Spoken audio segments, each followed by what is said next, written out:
اونٹ پہ رکھ دی، قافلہ چل پڑا، کسی کو بھی خبر نہیں کہ حوض میں حضرت عائشہ موجود ہے یا نہیں۔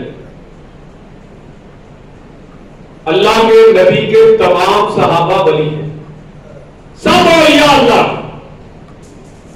حتیٰ کہ تجاوز اٹھا کر رکھنے والوں کو بھی خبر نہیں، خود رسول اللہ کو معلوم نہیں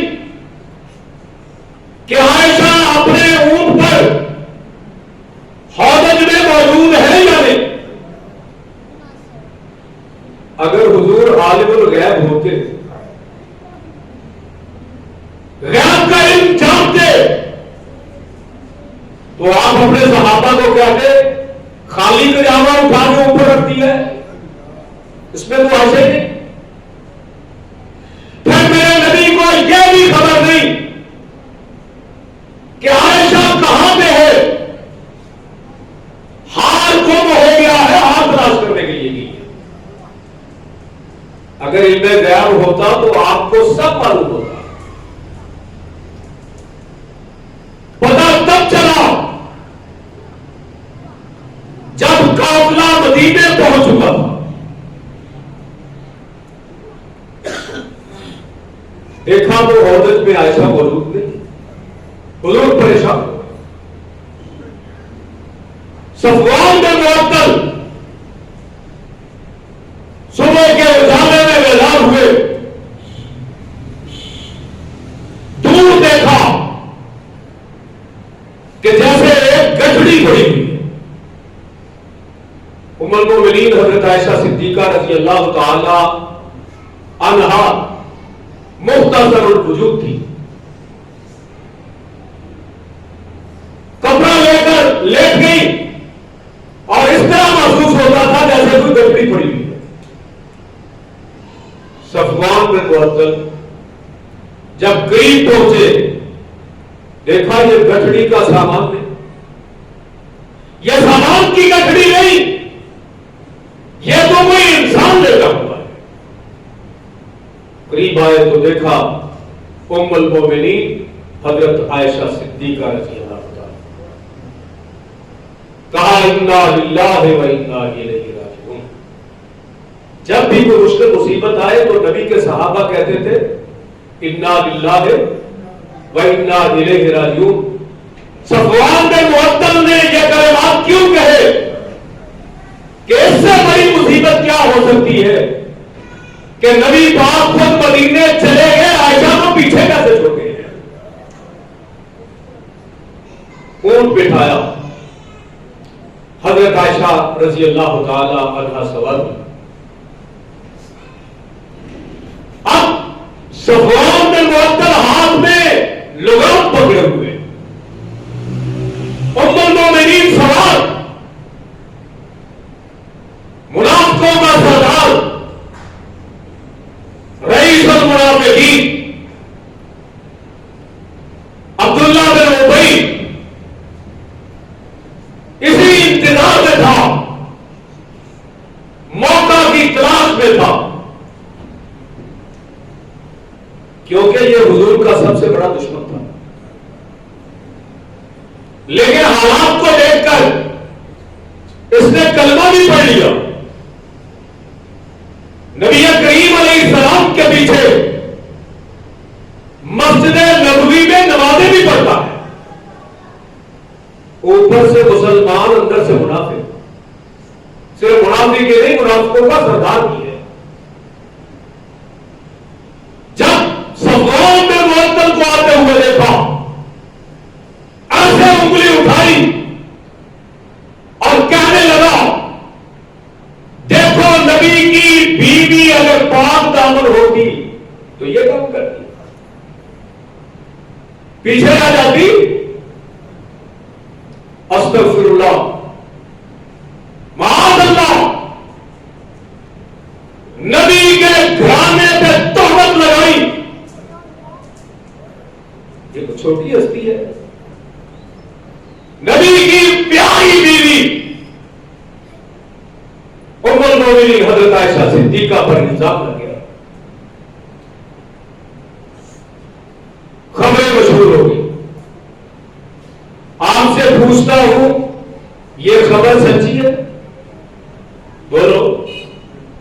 یہ خبر جھوٹی ہے اور پورے مدینے میں افواہیں پھیلائی جا رہی ہیں کہ نبی کی بیوی نعوذ باللہ ثم نعوذ باللہ بد کردار. اس قوم کا کیا کرے جب قوم کے شرمگیز فسادی لوگ مخالفت پر اتر آئے. وہ نہ نبی کو معاف کرتے ہیں نہ نبی کی بیوی کو معاف کرتے ہیں. اللہ اکبر کبیرہ. میرے نبی پریشان. حضرت عائشہ سے کلام سلام ختم. آپ کی خاموشی حضرت عائشہ رضی اللہ تعالی عنہا کے لیے ایک سوالیہ نشان. حضور تو ادھر سے آتے تھے کہتے تھے یا عیشو اے میری پیاری عیش. عیش کا مطلب ہوتا ہے زندگی. مائی لائف میری زندگی میری جان. کبھی ادھر سے آتے تو حضور فرماتے یا حمیرہ. نام نہیں لیتے تھے. حضرت عائشہ کے حسن کی تعریف کرتے ہوئے کہتے ہیں اے میری لالو. حمیرہ کا مطلب ہوتا ہے لال سرخ. اتنا پیار اتنی محبت. اور چند دنوں سے حضور بے رخی اختیار کر رہے ہیں. سلام کلام بند کر دیا ہے. حضرت عائشہ کہتی ہوا کیا ہے؟ حضرت عائشہ کو بخار ہو گیا. یہ سوچ سوچ کر ٹینشن میں بنا کیا ہے؟ نبی پاک کا ایسا رویہ کبھی نہیں ہوا. حضرت عائشہ رضی اللہ تعالی عنہا کے پاس ایک خاتون آتی ہے جن کا نام ہے ام مستہ. نام کیا ہے؟ ام مستہ. نبی کی صحابیہ اور ان کا بیٹا مستہ بدری صحابی ہے. ایک دن ام مستہ آئی. حضرت عائشہ رضی اللہ تعالی عنہا کا حال احوال معلوم کیا تو کہنے لگی آپ تو چارپائی سے لگ کر چارپائی ہی بن گئی ہیں. اٹھے ذرا باہر کی سیر کر کے رات کے اندھیرے میں باہر لے گئی. واپسی پہ آتے ہوئے ام مستہ کی چادر لٹک رہی تھی. اس میں پاؤں الجھا اور ام مستہ گر گئی اور زبان سے یہ کلمہ نکلا تائسا مستہ. مستہ ہلاک ہو جائے, مستہ برباد ہو جائے. اپنے بیٹے کا نام لے کر دعا ہے. ام المومنین حضرت عائشہ رضی اللہ تعالی عنہا فرماتی ہے ام مستہ یہ حضرت ابو بکر صدیق کی چچا جات بہن تھی تو رشتے میں پھوپھی لگتی تھی حضرت عائشہ. کہا پھوپھی جان کیا ہوا؟ آپ مستہ کو بد دعائیں دے رہی ہیں حالانکہ وہ آپ کا بیٹا بھی ہے اور بدری صحابی بھی ہے. اور بدری صحابیوں کے بارے میں اللہ نے آسمان سے جھانک کے کہا تھا اے معلوم معاشرتم فقط غفرت لکم. آج کے بعد جو عمل مرضی کرو میں نے تمہیں معاف کر دیا ہے. دوسری روایت کے الفاظ اے معلوم معاشرتم فقط وجبت لکم الجنت. بدریوں تم نے بدر کے میدان میں بے سر و سواری کے عالم میں مضبوط ایمان کی بنیاد پر میرے نبی کا ساتھ دیا ہے. جتنے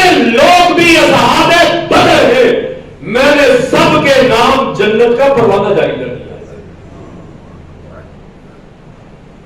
کہا پھپھی مصطفیٰ کو بد دعائیں کیوں؟ کہا عائشہ تمہیں نہیں پتا. کہا کیا ہوا؟ کہا پورے مدینے میں طوفان بدتمیزی وبا ہے کہ عائشہ کا کردار داغدار ہے. دشمنوں نے تو یہ پروپیگنڈا کیا تھا, مخالفوں نے یہ خبریں مشہور کی تھی, لیکن مصطفیٰ میرا بیٹا بھی اس میں شامل ہو گیا. اور پروپیگنڈے کا اتنا زہریلا اثر ہوتا ہے کہ اپنے بھی ساتھ چھوڑ جاتے ہیں. مداح رسول, ناخوان رسول حضرت حسان بن ثابت رضی اللہ تعالی عنہ جیسے فرد بھی اس پروپیگنڈے کا شکار ہو گئے کہ ہو سکتا ہے کہ ہم کو ان سے ساتھ ہیں. آج بھی لوگ یہی بات کہتے ہیں, نیک بات سا آدمی پر شرمگیز لوگ تہمت اور الزام لگائیں, جھوٹے الزامات لگائیں, تو پیچھے نمازیں پڑھنے والے, ساتھ چلنے والے, دن رات ساتھ اٹھنے بیٹھنے والے کہتے ہیں اللہ ہی جانے کی سانوں کی بات. یہاں پہ آ کر مضبوط رہنا, ساتھ دینا, یہ بڑے دل گردے کا کام ہے. اور کامیاب وہی ہوتے ہیں جو مشکل مصیبت میں آ کر ساتھ دیتے ہیں. اگر لوگوں کی باتیں سن کر ڈھیلے پڑ جائے, نہ دوستی ہے, نہ وفا ہے, نہ رفاقت ہے. رفاقت کا تقاضا یہ ہے کہ اگر آپ کچھ کہہ نہیں سکتے, اگر آپ مقابلہ نہیں کر سکتے, تو کم از کم اپنے دل کو تو مضبوط رکھے کہ ایسا نہیں ہو سکتا, ہم نہیں مانتے. کم لوگ ہوتے ہیں, بڑے بڑے لوگ جھوٹے پروپیگنڈے کا شکار ہو جاتے ہیں. ام المومنین حضرت عائشہ رضی اللہ تعالی عنہا کو سارا واقعہ ام مصطفیٰ نے بیان کر دیا. پہلے تو ویسے ٹینشن تھی کہ حضور کا رویہ بدل گیا, اب ایک اور مصیبت آ پڑی کہ میری عزت پہ حملہ ہوا ہے. سوکھ کر کانڈا ہو گئی. میرے آقا آتے بس اتنی بات کرتے, کئی فتح کے کیا حال ہے, یہ کہنے میں اور یا عائشہ اور یا حمیرہ کہنے میں بڑا فرق ہے. اللہ اکبر. نبی کریم صلی اللہ علیہ وسلم نے تحقیق کرنا شروع کر دی, تصدیق کرنا شروع کر دی. حضرت علی رضی اللہ تعالی عنہ کو بلایا, کہا علی میری عائشہ کے بارے میں تمہارا کیا خیال ہے؟ حضرت علی رضی اللہ تعالی عنہ فرمانے لگے, یا رسول اللہ صلی اللہ علیہ وسلم آپ ٹینشن نہ لیں, عائشہ نہیں تو اور صحیح, اور نہیں تو اور صحیح, چھوڑ دیں, آپ کو ٹینشن لینے کی کیا ضرورت ہے. لیکن باتیں بڑی جلدی سفر کرتی ہیں, باتیں پہنچ جاتی ہیں. لاکھوں کروڑوں میل کا سفر جلدی طے کر لیتی. کبھی ایسی بات نہیں ہے کہ آپ نے ایک بات اپنی زبان سے کی اور کہے کہ وہ چھپ جائے. باتیں چھپتی. پنجابی میں کہتے ہیں نا, تو ملو منہ کٹ میں تیروں پنڈوں کٹا. ہوتا ہے یہ بات. ایک وقت آیا حضرت عائشہ رضی اللہ تعالی عنہا تک بھی پہنچ گئی کہ علی نے میرے متعلق کیا کہا تھا, چھوڑ دے. عائشہ نے تو اور آپ کو بیویوں کی کمی ہے. ہاں ایک بات یہ تھی کہ حضور نوکر اور خادم زیادہ قریب ہوتے ہیں. آپ اپنی خادمہ سے پوچھیں. عائشہ کے بارے میں اگر پوچھنا ہے, اس کے کریکٹر اور کردار کے بارے میں پوچھنا ہے, تو خادمہ سے پوچھیں. حضور نے بریرہ کو بلایا. حضرت بریرہ رضی اللہ تعالی عنہ حاضر خدمت ہوئی. کہا بریرہ میری عائشہ کے بارے میں تمہارا کیا خیال ہے؟ یہ ہے ویریفیکیشن, یہ ہے تصدیق و تحقیق. حضرت بریرہ کہتی ہیں یا رسول اللہ صلی اللہ علیہ وسلم, عائشہ کے بارے میں کیا پوچھتے ہیں؟ یہ تو بھولی بھالی ہے, ابھی اتنی عمر نہیں. بعض اوقات ایسا ہوتا ہے آٹا گوندھ کر سرانے رکھتی ہے اور آنکھ لگ جاتی ہے, بکری آتی ہے تو آٹا کھا جاتی ہے. اتنی سادہ, اتنی بھولی بھالی, اس کے بارے میں کبھی طور پر یہ کہنا درست نہیں ہے. عائشہ جیسی پاک باز عورت میں نے نہیں دیکھی. یہ بھی بیان آ گیا. اس کے بعد آپ نے حضرت عمر فاروق رضی اللہ تعالیٰ کو بلایا اور کہا عمر, آپ کو پتا ہے مدینے میں کیا کوڑا بچا ہوا ہے. لوگوں نے میرے کردار کو, میری بیوی کے کردار کو اچھالا ہے اور میرے گھرانے میں تہمت لگائی ہے. تم بتاؤ تمہارے اس بارے میں کیا خیال ہے؟ حضرت عمر فاروق رضی اللہ تعالیٰ نے پوچھا, آقا مجھے بتلائیں, عائشہ سے آپ کا نکاح میں نے پڑھایا تھا؟ آپ نے فرمایا نہیں نہیں. کہا تو کس نے پڑھایا تھا؟ کہا عائشہ سے میرا نکاح عرش والے خدا نے عرش مولا میں پڑھایا تھا. کہا حضور تو پھر کیسے ہو سکتا ہے اللہ اپنے پاک نبی کو ناپاک عورت عطا کرے اور ناپاک عورت کے ساتھ نکاح کرے؟ سبحان اللہ, ھذا بہتان عظیم. اللہ پاک ہے, یہ بہت بڑا الزام ہے جو حضرت عائشہ پہ لگایا گیا ہے.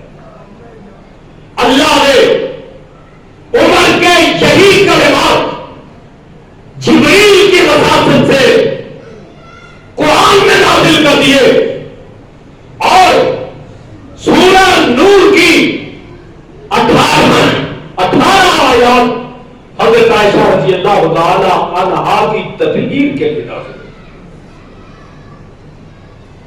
50 دن سے زیادہ ہو گئے.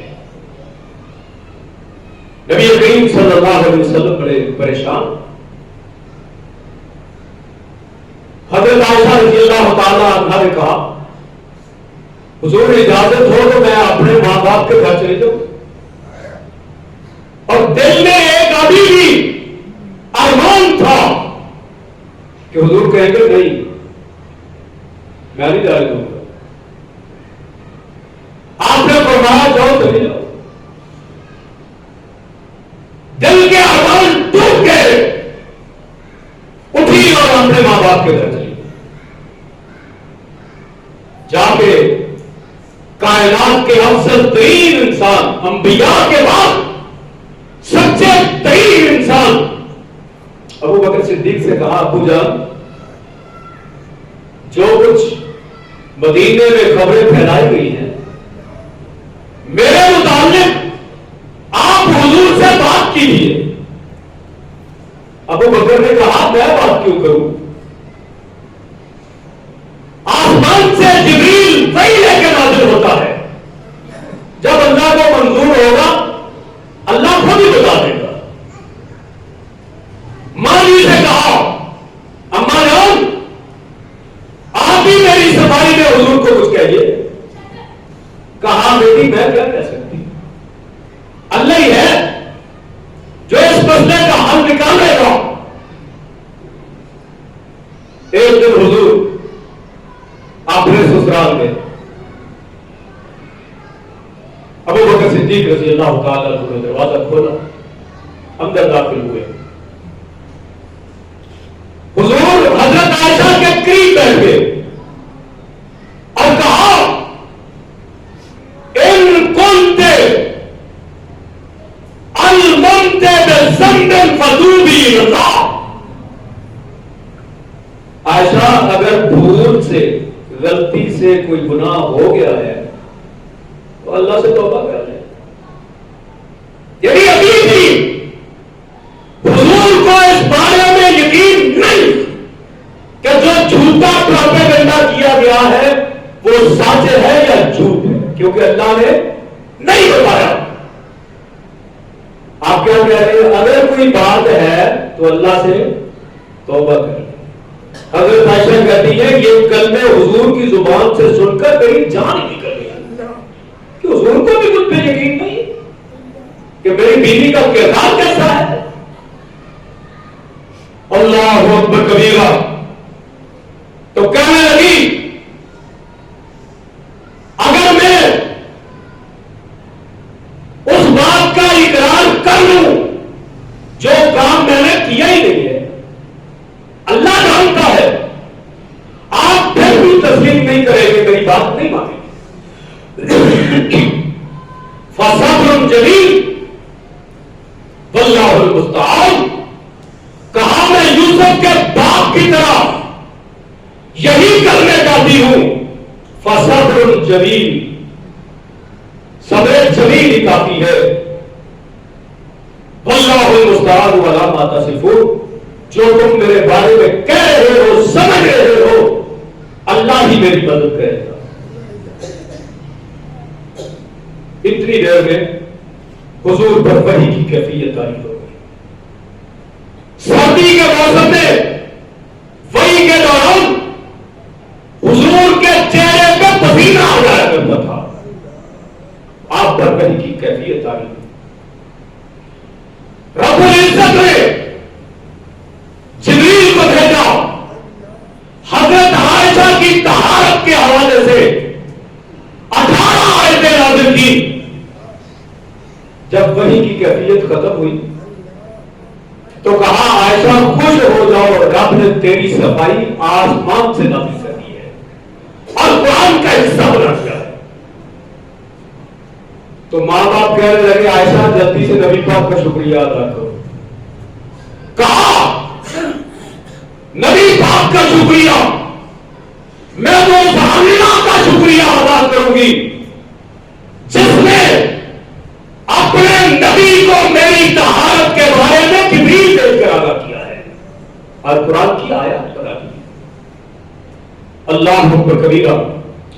حضرات گرامی، اتنی بڑی ہستی کائنات میں کوئی ہو نہیں سکتی، اس سے زیادہ پاکیزہ کائنات میں کوئی عورت ہو ہی نہیں سکتی جس کے بارے میں رب نے سورہ نور کی آیات نازل کر کے اس کی طہارت اور گواہی اور صفائی پیش کی ہو۔